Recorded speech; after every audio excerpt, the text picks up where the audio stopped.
Okay, we're live. Okay, awesome. Okay, I'm gonna start in 1 second as soon as I put this on. You didn't Okay, line your lips first? That's I know, ridiculous. ridiculous. How else would you know that I even had lips? You're listening to the Femtrepreneur Show. This is episode 3, and today we're going to be talking about alternatives to blogging and discussing whether or not you even need to blog if you want to have a successful course. Hey guys, it's Mariah.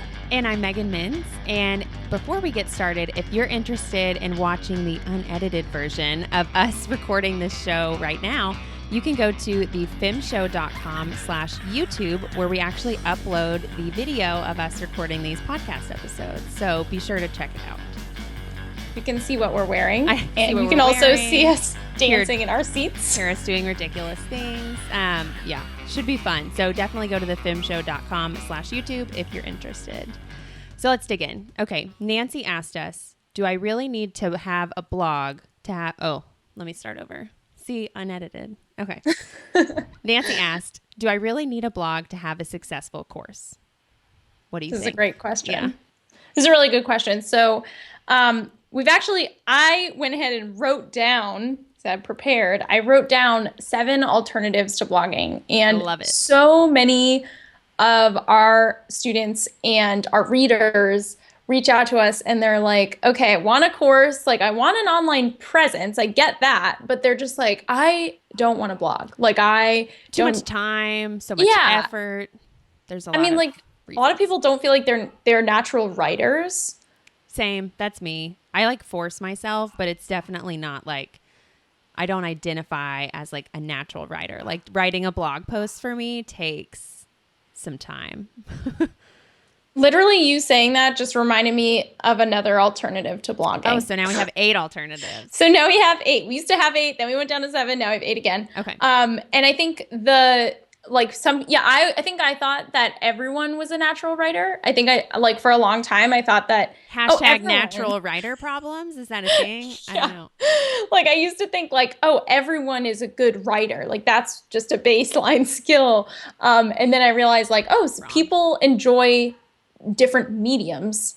And I never understood that because I thought, well, it's the safest place to be is writing behind the computer as opposed to doing things like this, like podcasting or being on video or anything like that. But so today we're going to go over 8 alternatives to blogging. So basically, short answer, you want to stop here. No, I'm just kidding. Keep listening.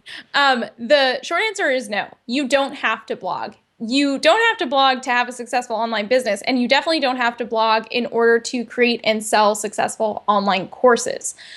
There's so many other ways that you can provide value or connect with your audience or drive traffic to your email list or get people to sign up, get people to find you. There's so many other ways to show your authority and to show that you're smart and you know what you're talking about and build your expertise and all that stuff that you don't need a blog. There's just a lot of other options now. And so we're going to go through all those alternatives. And what I hope is that you guys will kind of feel like if you're stressed about this idea of like, oh my gosh, I have to start a blog, I have to write every week, that's so not my style, that you'll feel relieved, I guess, by the stuff that we're talking about today. Yeah. Or even if you don't want to blog every week, like you just said, maybe you're fine, writing like less frequently, but you still want to be generating content. I think what we're going to go through is going to have some really good ideas for other ways you can provide value without always sitting there and writing a blog post.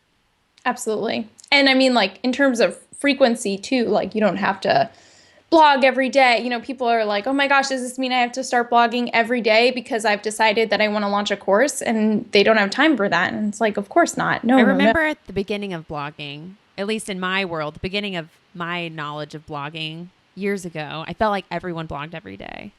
And I know. Like, that's well, that stressful. used to be the trend. That was like that the thing. Used to be. I'm so glad it's not. That's I would fail. I know. Me too. I mean, like sometimes I only blog like once a month.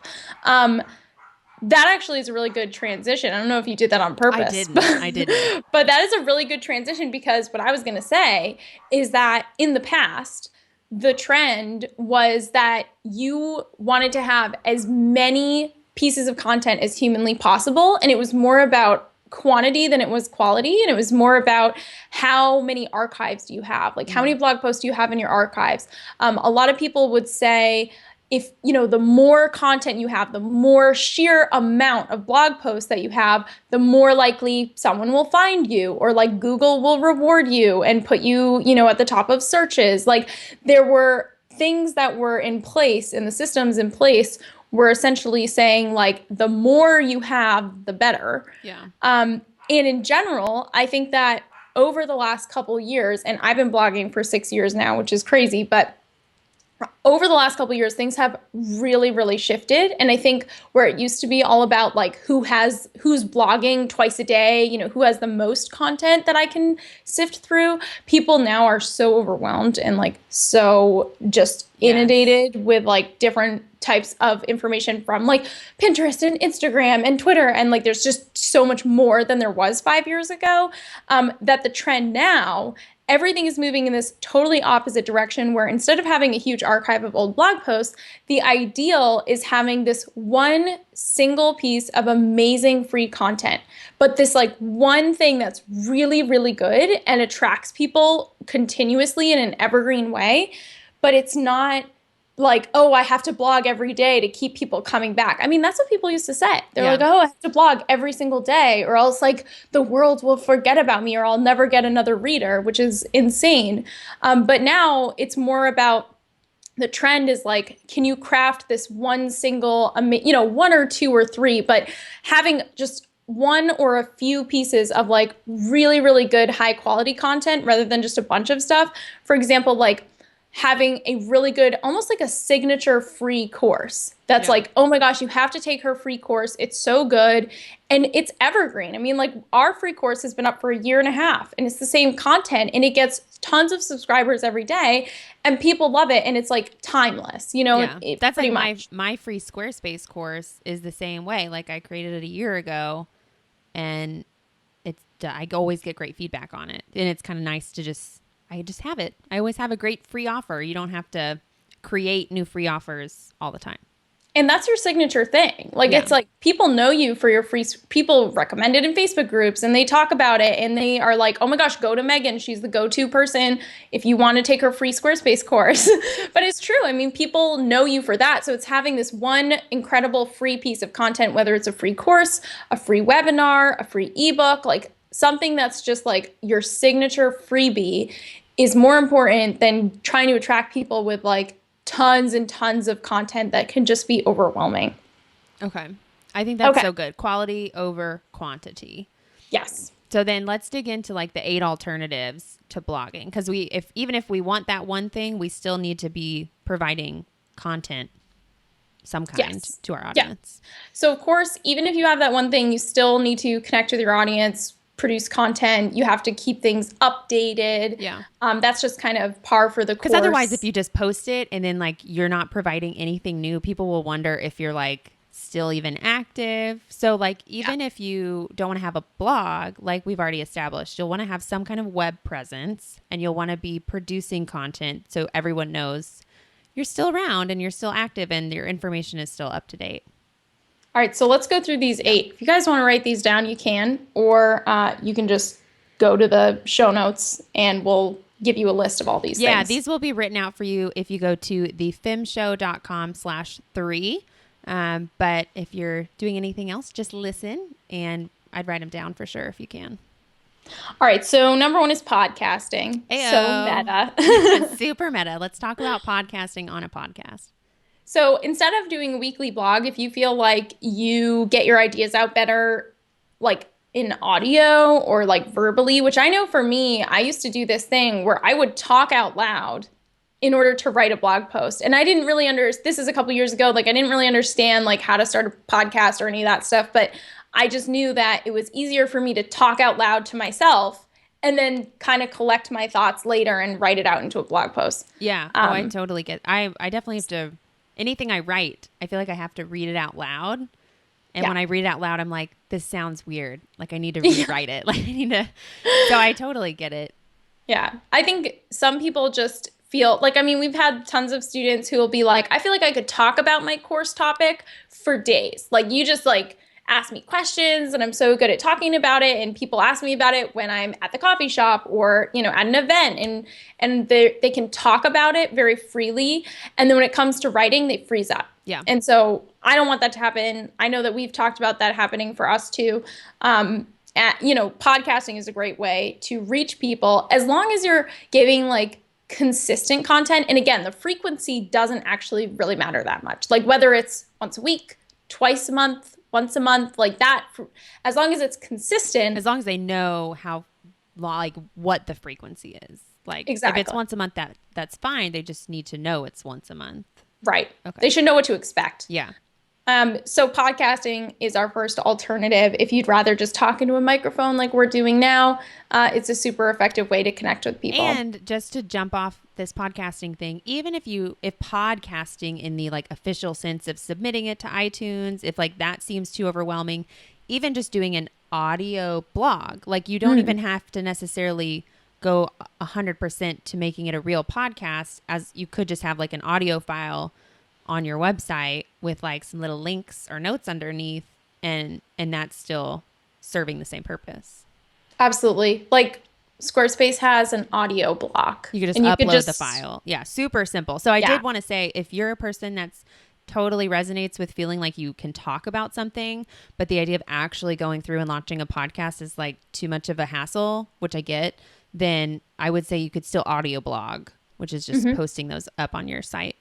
Absolutely. People will still listen to them. It doesn't have to be on iTunes. You can always figure that out later. You know, submit your podcast down the road, figure that out later. Start as simple as possible just so that you can get started, get it out there. Yeah. Okay, so our second alternative to blogging is just having a newsletter. So there's a couple good examples of businesses that are just a newsletter and they're not actually a blog. So they're basically like saying, hey, sign up for my newsletter. You're going to get exclusive content to your email, but there's not really a blog to read. Like there's no blog. There's still weekly writing. There's still sending out content. But in order for anyone to get any of that free content, they have to opt in. And this is actually becoming popular with like celebrities and stuff too. Like, you know, like Lena Dunham recently launched. I need you don't to know be her on newsletter? that though. No. She has a newsletter called Lenny Letter. Wait, I think I have heard of that. I just you probably have. Don't think I really knew what it was. Yeah, and so she has this newsletter, and it's like it's not like she's trying to start a blog or start this or start that. I think that it's kind of the level of commitment that a lot of people are looking for is like, I can handle a newsletter. I don't know if I can maintain a whole website. I don't know if I have time to grow an entire thing, but I can have it's one page landing page.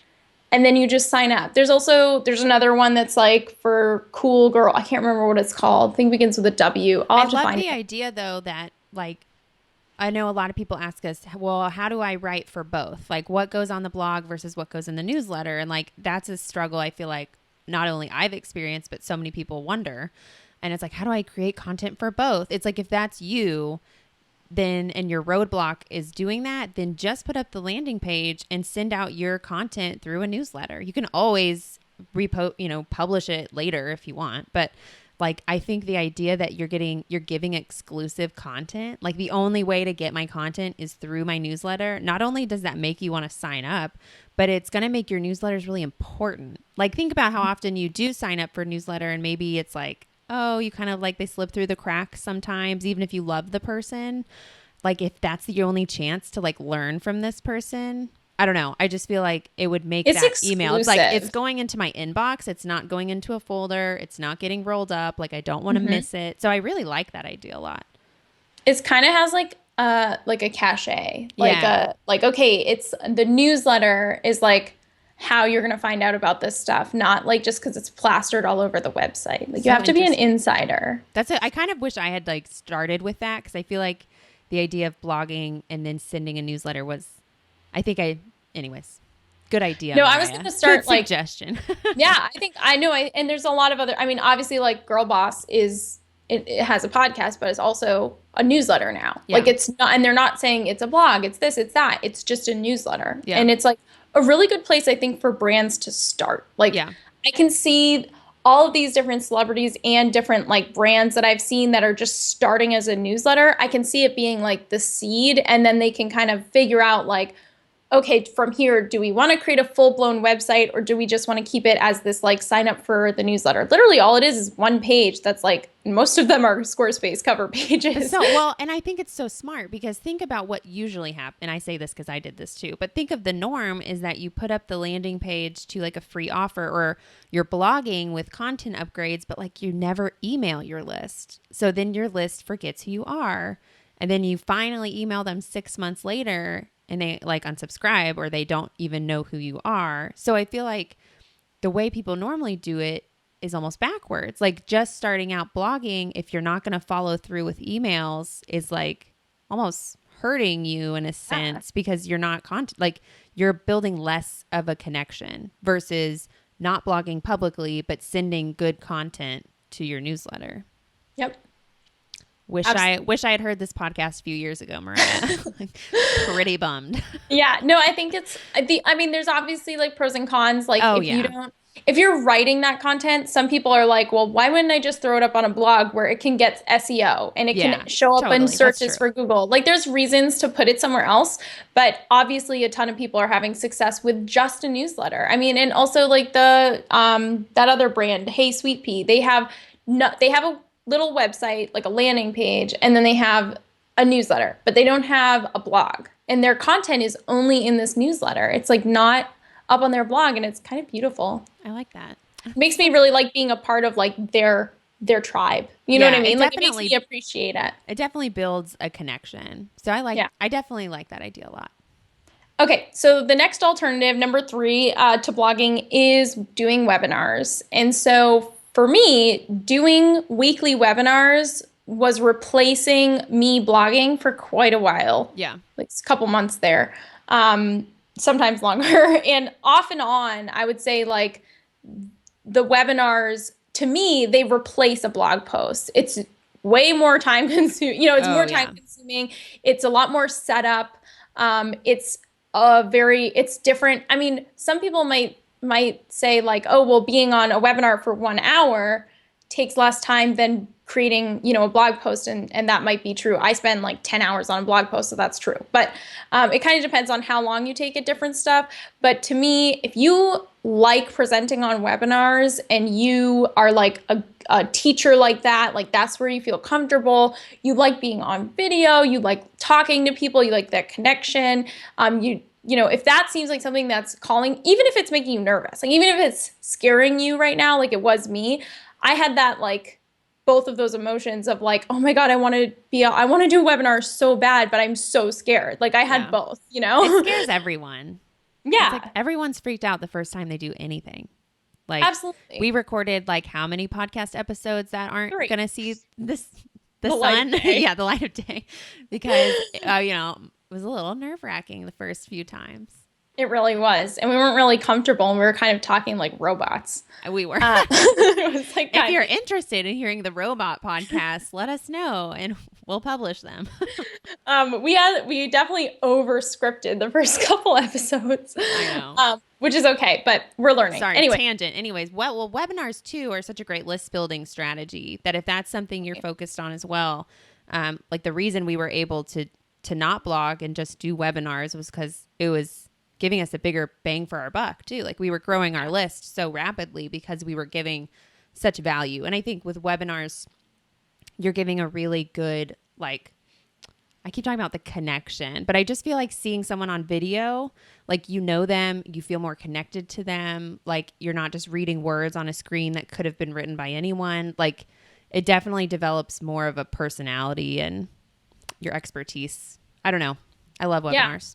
I do too. I mean, it's for all those reasons that you just said. It shows people that you know what you're talking about. It forms a connection both like verbally and visually. There's so many reasons to do them. But I also think,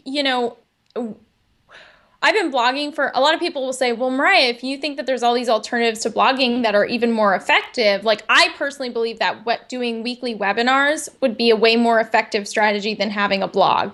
If I was starting today from scratch, I would just do weekly webinars and I wouldn't start a blog. I would just be doing webinars every week. Absolutely, 150%. I've been blogging for like 6 years now, so I will continue to blog. And It's just like you're a in my writer DNA. too. Like I'm a writer, yeah. You enjoy that writing but I did actually. I think the way I found you was on a joint venture webinar you did. I think that's how was it with Jen or Sarah? I don't have to say. Yeah, it was with Sarah. Yeah. And I was like, oh, who's this cool girl that would never talk to me because she's so much cooler than me? Wow, that's absurd. I know. That's how I felt. Yeah, I think if I was starting again from scratch, I would say ditch the blog. And if you can do webinars, if they're not, I don't want this to make you not start, right? Like, I don't want you to be like, okay, well, Mariah says I should start with webinars. That's really scary. So I'm just going to sit here. That's a good point. This is not you shouldn't blog and here's why list. We're definitely like, blogging's awesome. This is really, we do it, obviously. We blog. Yes. We both believe in blogging. This is just more of, we've had so many students who are like Nancy, they just don't want to blog. They want to do something else. And so this is not anti-blogging. This is just other ways to give value and content to your audience without having to start a blog.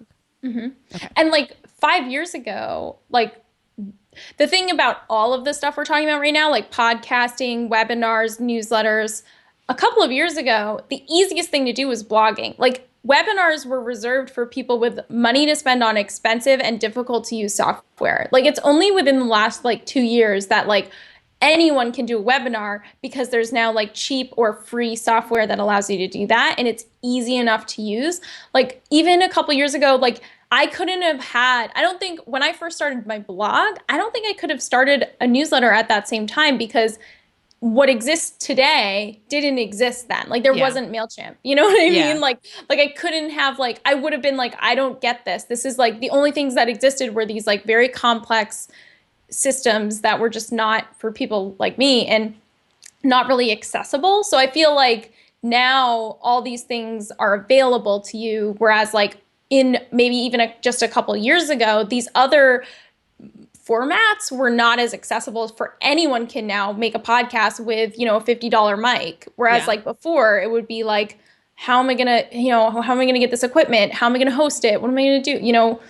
That's so true. No, I think that's a great point. Okay. So webinars is 3. So we have podcasting, number 1, number 2, newsletter, number 3, webinars. What's number 4? Number 4 is just guest posting. And then linking back to a highly valuable freebie, probably a free course, or it could be like other type of freebie, like a tools and resources download, could be a free video class. Like we've done click to watch this recorded video class that's like a 30-minute class or something like that. Could be like an older recorded webinar or something. But the main thing is you're posting somewhere else, but where you're getting them back onto your list, like through a landing page or an offer or something. Exactly. Okay. You're linking back to your own landing page. It could be your website. It could just be a landing page. I don't really care the mechanism that you use, but basically the idea here is that it's way more effective to guest post on other blogs and then just direct people to a freebie than it is to like blog for 6 months on your blog that has no followers and no audience and you're starting from scratch. I'm not saying that like everyone has to start from scratch, and I blogged for 6 months on a blog that had no visitors. You know what I mean? But if you really want to just like put the pedal to the metal immediately when you're starting, and your goal, remember the whole point of everything we're saying now is how can I have a successful course business, and what's going to be my like content delivery or like my kind of like consistent content. Yeah. The guest posting is just as effective, and you don't need to have your own blog in order to do that. You just need to guest post on other people's blogs. I mean, honestly, and this is something that I learned from Nathan Barry, because he would be like, okay, put 2 blogs on your own site, and then you don't need to blog for your own blog anymore because it's a waste of time. Because like the only thing you should be doing is getting in front of other audiences and then putting them back to your free course or back to your landing page or back to some sort of valuable freebie. It doesn't make any sense to blog for ghost. No, that's such a good point too. And I think bringing it back to the focus of having a successful course, like this is such a smart strategy because you're just going to be growing your audience. Like, and I also think guest posting is a really unique one on this list because since it's not all collected in one reservoir, for lack of a better word, you can do it at however frequent you want. Like you could have 10 blog posts go live in the same week and it doesn't matter because you're not like all of a sudden 10 blog posts on your site. You know, you're not stuck to any kind of schedule. You can just create great content and it can go out at whatever schedule the other person and you have agreed to. That's actually a really good point that you said that. And like right before your cart opens, Mm-hmm. you could publish a ton of blog posts that put them in your funnel or your wait list for your course. Yeah. I mean, that's write that exactly, down. yeah. Megan's next course launch. That's this. exactly what I would do for Comic Camper launches. So Yeah. I wouldn't really do anything in between, like in the 6 weeks in between launches. There wouldn't really be a lot going on. But then during and Comic Camper is your other business, just my in other case business. someone doesn't know. Okay. Yeah, so we have a course for this other business, but it's mostly promoted by affiliates. And so I would just submit like 8 guest blog posts all around the internet during that time. And then just during that sort of before the launch week, same idea. It's more important for you to be guest posting than it is for you to post on your own blog if you don't have an audience yet. And so the thing about everything we've been talking about so far, podcasting, newsletter, webinars, and guest posting, this is all linking back to, this is all in the name of growing your email list, right? All of these things are going to help you grow your email list. Even if you have a podcast, you're telling people, sign up on my email list to get a transcript of today's podcast or get a checklist that goes with today's podcast or whatever. The newsletter, obviously people have to sign up to get it. So that's kind of self-explanatory. Webinars, people have to sign up in order to register. So that's how they get on your list. And then with guest posting, you're telling people, here's a guest post, but in order to get the freebie, you have to go to my website and get it. Now, the next couple things we're going to be talking about are on other platforms. And so I just want to mention a caveat here. I don't know how to say that. Wow. But I just want to mention that no matter what format you're using, the ultimate goal is to get people on your email list, because that's how you can then communicate with them and share information and launch to them and tell them about promotions and things like that. So the purpose is to get people on your email list. And the only thing about the next things we're going to be talking about is this idea that I want you to be aware of as you're listening. If you're thinking oh my gosh, I can get a bunch of followers on YouTube, that would be awesome. That is awesome. But you have to be aware of this idea of building your house on someone else's land, which is you're putting all this effort into getting followers on a platform that you ultimately don't own. And the same thing that happened with Instagram earlier this year, where it's the algorithm change. Exactly. Yeah. And it's people losing, Instagram was the only platform I was on and I forgot to tell people, please sign up for my email list. I just thought whenever I want to sell something, I'll post on Instagram. Well, now you're not showing up in people's feeds. And the idea here is that you built your house on someone else's land. So you and they try can change to build the rules. And that's really where that comes into play, is that when they change the rules on you, it may not be in your favor. Absolutely. And you might have to pay to show up in people's feeds that you used to show up in for free.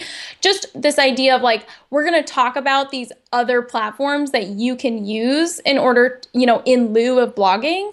But I don't want you to be thinking oh, well, Mariah said it was okay if I just focused on my Twitter following. Because that's not what I'm saying. You've got to focus on getting people on your email list. But the channel that you do that through can be any of these. Okay, so let's move on to number 5. Number 5 is doing just live streaming instead of blogging. And this could be Periscope, could be Facebook Live, could be whatever tomorrow's app comes out. The next live streaming app that comes out, yeah. Yeah, who knows? But the app doesn't really matter and the platform doesn't matter as much as that format of live streaming. And so to me, this is really different than webinars or video or other video content. To me, live streaming is its own animal, where it's super awesome to talk to people. It's really great to get their feedback. You know what I mean? Like you're commenting with people while you're talking, which is kind of cool. Yeah. Yeah. Well, I think there's a lot more engagement, not that there's not in a webinar because you can have a chat, but it's it's a lot more off the cuff. Like if you approached a Periscope or a Facebook Live with the seriousness of a webinar, I feel like there would be a disconnect. Like it'd be a little disjointed because people want you to answer their question as soon as it pops up on Periscope. And Facebook Live, they're liking it while you're doing it and giving you feedback in the moment. And so I think it's a lot more engaging. And since it's off the cuff a lot more, like a webinar, you can kind of control what questions you answer. I mean, obviously you can do that anywhere, but I just know like when you do Periscope, Mariah, I feel like, and you're answering these questions so on the fly that it's such a validation of your knowledge that someone can just like unrelated to whatever you're saying, ask you a question and you can answer it. And it's like, wow, she knows. And I didn't have to sign up for anything to get this interaction with her. I don't know. I just feel like it's a good experience. And it comes up in a feed, like webinars they have to sign up for to see them. Whereas more barrier to like, entry. Yeah, something more like social, like Periscope or Facebook Live, like you might just be on their feed and you might have more people join you. I don't know. What are you thinking? No, that's really true. I think it's the same thing to me. The way you would present for a webinar, the way that you would like prepare some kind of presentation or training, doesn't have to be a PowerPoint or like a keynote, but you're still preparing to say something versus like Periscope. The type of content that I see on live streaming is like, like almost like these little snippets of like 3 reasons why you're not like getting this or something, or like these things that wouldn't necessarily make for a webinar. Like to me, it's almost like totally different types of content. Some people are, to me, it's almost like more hypey or like more like, oh, the one thing that I like, really don't like about Instagram right now, like see what it is. I don't know. It's more like the live stream people can just get on and like talk about what's on the top of their mind versus a webinar, which is like, has to be really worth your time. People are signing up for it. It has to be very planned out. So one of the things I like a lot too about live streaming, not only the more casual experience, but it's kind of like a playground. Like you can kind of do things that maybe like talk about things you haven't talked about before and see how your audience reacts, or do things kind of unrelated. Like an example I love Shalene Johnson, who you've probably heard of. She has like a podcast in her own business and she talks about a lot of different things. Like sometimes she talks about health and fitness and sometimes she talks about business, and that could be like any component of business. Anyways, she talks about it all. So on her live streaming, she has like this really broad mix. Like sometimes it'll be like, watch me do my workout. And then like the other day, like this week, the other day, her and her husband were making a healthy salad for dinner. And it was just like the camera was on and they were interacting and they were answering questions and they were just talking about what they were cooking. And it was like really neat to feel like in the moment with them, and like them interacting was really funny. And like in their kitchen kind of? Yeah, that's like awesome. You're just in their kitchen and like they're just talking about their salad, and like he didn't clean up or something, so she like got on to him for it. So it was just like this really interesting behind the scenes glimpse of like not always business. Like obviously she talks about health and fitness, so that's a part of her business, but just to be like with them in their kitchen, feeling like so casual. Like I felt like I was FaceTiming with my parents almost. Like just like this casual fun thing. I don't know. Am I making any sense? I just think it's another way to connect with your audience on like a way more personal level. Like I love when Periscope's like, ask me anything. Like, what do you want to talk about? It's always like, those are the ones that resonate with me the most. I like that too a lot. I like that. Like there's not even like a topic. It's just like, I'm here for you to help you. Yeah. And someone asked Shalene like, oh, what are you seasoning your whatever with? And she was like, oh, here it is. And it's like, it's not like it's not sponsored. Like if she had an Instagram post with that, you might be like, oh, is that sponsored? But I don't know. So I think that's really cool. I think it speaks to one of the things that I struggle with a lot. That's like, well, in terms of a lesson here for like people who are selling courses, what you're ultimately selling is like the transformation into the lifestyle that you live now, or that's a tweetable. I need to Yeah, it's like, or tweak you're it. selling, yeah, you're selling your lifestyle or your life or whatever it is about the thing that you're teaching. Ultimately, you're saying like, like in the Comic Camper course, it's like, yes, I'm teaching you the practical steps to move into a small vintage camper. But what you're really buying is like The the photos lifestyle. of me that I post when I'm like at the Grand Canyon looking out over, you know what I mean? Like I'm That's like such a these good things point. of, yeah, you're these moments. And it's like when, especially in business world, like when you're selling the idea of a business or passive income, or Shalene talks a lot about virtual, like hiring a virtual team, and that's really her specialty. Yeah. She's selling the fact that like this is my lifestyle now because I've outsourced successfully. And this Yeah. is what you can have if you outsource, and I can teach you how to do that. And I think those clips, and this is something I am bad at, and I struggle with it because I feel in my mind I'm not being helpful unless I'm teaching in like a Yeah. very step-by-step teachy way. Whereas I forget to show like the little glimpses into my day-to-day life where it's like, look at me, I went out to the zoo in the middle of the week, and like that's something I can do because I run my own business, and that kind of stuff where I almost kind of sometimes forget to show the other benefits other Yeah. than just like the business, you Oh, know? that's such a good point too. And I think that's I on a similar note struggle with sharing content that I don't think is like perfect. Like Mhm. even on social media, like Instagram is like I probably have like 100 photos I could put on Instagram, but I'm like, ooh, like it's not white enough. Like the background's not white enough. Like I Yeah. shouldn't post it yet. Or like I don't know what to say. Or on Snapchat, like I used to Snapchat and like not share anything because I would be like, I sound stupid. But my favorite Snapchat accounts are the ones like Jin Gotch of Bando is like So my awesome. favorite Snapchat because it's just like up in her face and Yeah. she's just like, why does my eye look like that? And you're just like, you're hilarious. Like it's so She'll just fun. like close up on like a bug and I be like, know. look at this guy. It's just like no one would ever think that that's like a good strategy. Yeah. But like as the person receiving it, like I feel like I'm a part of her life and that's ultimately the goal is building that connection.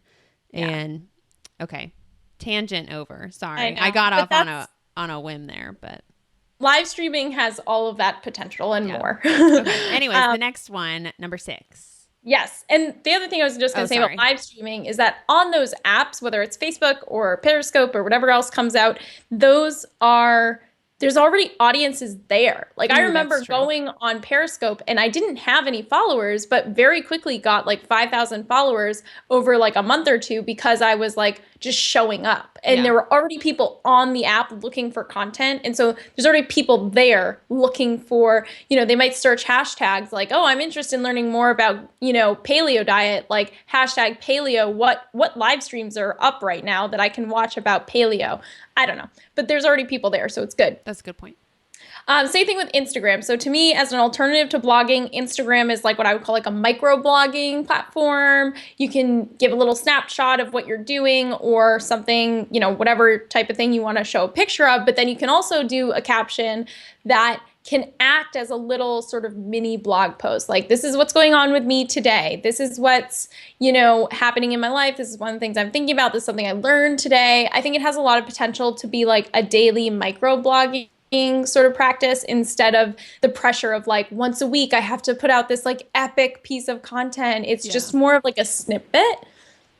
I like that idea. And I guess like with the goal, like you said, of getting them back on your list, you would just have to work on like having a call to action almost, like changing your link in your Instagram bio or something and saying in there like go get my free course or something. I don't know. I feel like That's exactly what you would that's do. the struggle, like you said, with kind of these ones we're digging in right now is like it's not as innate. Like it's a little bit harder to convert them, but there's people who do it successfully all the time. You just Absolutely. have to try and test. You have to post, you have to be intentional about the link in your bio going to a freebie that is an opt-in for people to get on your list, but also not forgetting that just that being in the link in your bio isn't enough. You probably every other day or very often you need to be posting with a reminder not the same exact thing, but in some way you got to work it in. Like, hey guys, remember that you can go to the link in my bio and download this free recipe book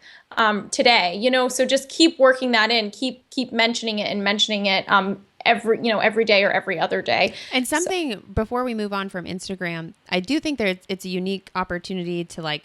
People will comment and you can reply and you can get questions. Like if you have a little microblog with like a little mini lesson in it, you might get questions right there. And that's another chance to answer those questions and redirect them somewhere to get more information, whether that's like a freebie or a free course or just answer their question. And, I feel like a lot of the business owners that make an impact are actively commenting on other people's posts, and you can like add value to other people's posts or just comment them and build that relationship. But yeah, it is like a little bit more two-sided, I feel like. There's a way to have a conversation there. Yeah. Like you can ask for engagement. You could say like, you could literally post something that's like, what is your biggest struggle with this today? Or like, what are you grateful for today? And start a discussion right in the comments, which is awesome. That's so true. Okay, next one. Okay, the next one is Medium. So Medium is a platform that allows you to post blog posts, but it's basically its own standalone thing. It's not your blog, it's not your website. You create an account and then you can post pieces of writing and then they can get shared and liked and sort of go quote unquote viral within the Medium community. It can like kind of rise to the top of like, oh, here's what's trending right now, or people will just share it with other people, or you can also kind of categorize it so people could like go and click and be like, I'm interested in everything about, yoga. What are all the articles on Medium about that with that tag? You know what I mean? Oh, so cool. It's a really good way to get found. I was about to say, because the difference, like someone who maybe isn't familiar with Medium, it might be like, what's the difference between that and blogging? It's kind of like what you had said earlier. It's posting where there's already other people. Like people are already on Medium and there's an audience already there. And so you're not. And you can get like followers, I'm pretty sure, right? Like people can like follow you as a writer. So it's like, it's not necessarily as like, oh, I think there's a barrier for people to like, I'm going to set up a website. I'm going to maintain a blog. I'm going to have this. I'm going to have that. This is like the platform is already there and there's social sharing built in. There's like built in like, okay, you like this, the more likes it gets, the better it does. Or like it can get shared really easily with the community. Just those elements of it being on that platform that people are already using allows you to get found. And then from there, though, again, make sure that within those posts that you do post on Medium, you want to link back to a content upgrade or a landing page for a freebie or a free recurring video class that you offer or something like that. But make sure that you're utilizing it to put in a link back to a landing page. So basically, I mean, you can't get around not creating a landing page and an opt-in. That is not negotiable. But the blogging itself is negotiable. Yeah, well, I mean, nowadays setting up a landing page is so easy too. Squarespace even has like a whole separate plan that's more affordable that you can just do a cover page, which is a landing page, and connect your freebie to it. So, and you can do that with WordPress. Like there's tons of options for landing pages. Super simple. Okay. Lead pages. Yeah. Lead pages. Yeah. Good call.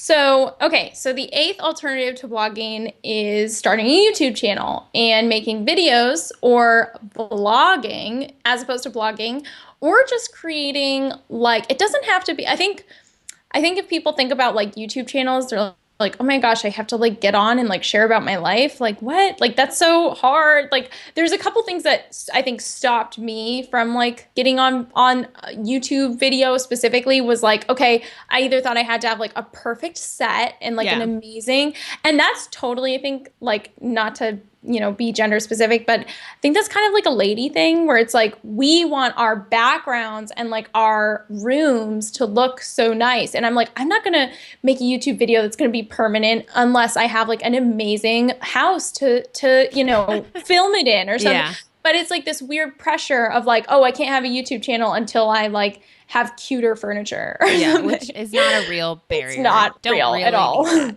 I think YouTube, I know you were going to say a few more things about it, but on a personal tangent, I love YouTube. I have not utilized it. Like, I feel like I've used it more of just like, I'll just put this this video there. Like I don't really like it goes elsewhere as well. But I think that YouTube is such an amazing opportunity to be consistent. Like I don't know if I'm just like a million years behind the times, but I feel like I very recently just became like addicted to YouTube. Okay, I used to watch like funny videos back in the day, but I never really subscribed to any of them. And it's like within the past 6 months or a year, I'm like very into subscribing to YouTube channels because I feel like I want to we talked about this the other day. Mm-hmm. I want to watch. Like I love listening, but sometimes I just want to watch. And I love reading, but like while I'm sitting there eating a meal, I would love to watch a YouTube video about something educational or funny or entertaining. And like that's totally my new favorite place to get content. Yeah. So I feel like, and I follow some beauty bloggers and they're like publish new videos certain number of times a week, and it's like kind of you start looking forward to it. So I think there's like a really amazing opportunity there. It's such an amazing opportunity. And like for technology, like I do so many screen sharing things. It's like that's such a great platform if you have a more visual thing that you're teaching as well. Well, that's what I was going to say is like, I think people think like, okay, well, I'm going to be vlogging in my bedroom or like I need to have like an amazing, like perfect like video setup. And the answer to both those things is no. And Megan is super good at creating these screen shares that go on YouTube. And if you are like teaching a technical thing or you're teaching something that has to do that you can show on a computer screen, that you can record a screencast or you can record a screen share, that is an incredible opportunity because I think a lot of people go to YouTube to search for little things like, how do I change the color of the tab and blah, blah, blah. Or like that's something that people are searching on YouTube because they need to watch a video to learn it. Yeah. It's such an opportunity if you're thinking about creating a course that is in that technical training, skills, software, programs, whatever, that kind of niche or that kind of topic. Really, really consider getting on YouTube now. And even if that means that you're still going to have a blog, you still want to have a website, you want to embed those into your blog or whatever, put those up on YouTube because it just becomes another search engine that you can get found by. And I wouldn't worry too much about like, people like the real and raw. I think it's hard because I know I am like a hypocrite about this because I tell people like, no, people like the real and raw. And then I myself don't have a YouTube channel because I'm like, too scared that I'm like, will look dumb or something. But it's starting one. We're starting one with these podcast recording. I don't know why I have my pen waving at you right now. No, but that's part of what we were talking about in deciding, do we want to record ourselves? It's way easier to just record the audio and not have the video. It does add a component to have the video, but we just were talking about how much we both love watching and getting to have that real raw connection. And like my favorite YouTubers and this goes to podcasters and just teachers in general, they're not overly edited. Like you can tell they slip up and they correct themselves or, they're not perfect. And that's why you feel connected to them. You don't feel connected to people who just come off as like robots. Like, yeah, at least I don't resonate with robots. No, me neither. It's hard to connect to people that seem like they have everything perfect or like everything together. And you're almost just like, wow, like that is so far from my life. I don't really think we can be friends. Yeah. So, I mean, but that's like, we decided like, yeah, let's do it, and let's see how it goes. And we'll just put them up and it'll give just another way for people to connect with us and get